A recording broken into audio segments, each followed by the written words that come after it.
Good morning. I am Dr. Dipul. আজি আপোনালোকক antibiotic সম্পৰ্কে কেইটামান কথা ক'বলৈ লৈছোঁ। বেছি নহয়, মাত্ৰ 5টা কথা কওঁ। নাম্বাৰ 1, এণ্টিবায়'টিক সাধাৰণতে ফিভাৰ, কোল্ড বা ভাইৰেল ইনফেকশ্যনৰ কাৰণে এণ্টিবায়'টিক দিয়া নহয়, আৰু ভাইৰেল ইনফেকশ্যনত এণ্টিবায়'টিকৰ কোনো ৰোল নাই। আৰু ৰং এণ্টিবায়'টিক বিগাৰ প্ৰব্লেম।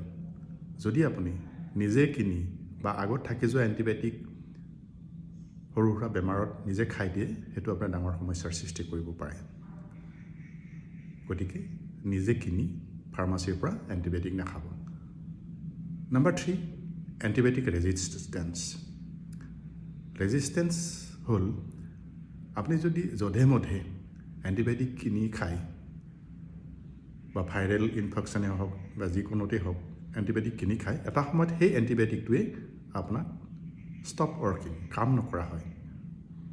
গতিকে এণ্টিবায়'টিক ডক্টৰক কনচাল্ট নকৰাকৈ নিজে কিনি নাখাব।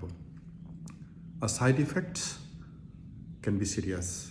প্ৰতিটা মেডিচিনৰে একোটা ছাইড ইফেক্ট থাকেই। একোটা নহয়, বহুতেই থাকে ছাইড ইফেক্ট। কিছুমান চিৰিয়াছ ছাইড ইফেক্টতো থাকে, যেনে এণ্টিবায়'টিকৰ আপোনাৰ এলাৰ্জি হ'ব পাৰে, লুজ ম'শ্যন, অৰ্গেন ডেমেজ পৰ্যন্ত হ'ব পাৰে। গতিকে ছেল্ফ মেডিকেট কৰি আপুনি এণ্টিবায়'টিক নাখাব। আৰু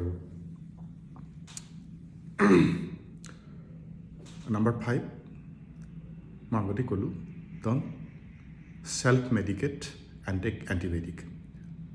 কিছুমানে কি কৰে, আগৰ কাৰোবাক এইটো এণ্টিবায়'টিক খাওঁতে কাম হৈছিলে, বেমাৰ ভাল হৈছিলে, গতিকে সেই এণ্টিবায়'টিকটোকে আকৌ এবাৰ খাই দিয়ে। গতিকে এনেকুৱা নকৰিব। সদায় ডক্টৰক কনচাল্ট কৰিহে আপোনালোকে এণ্টিবায়'টিক খাব।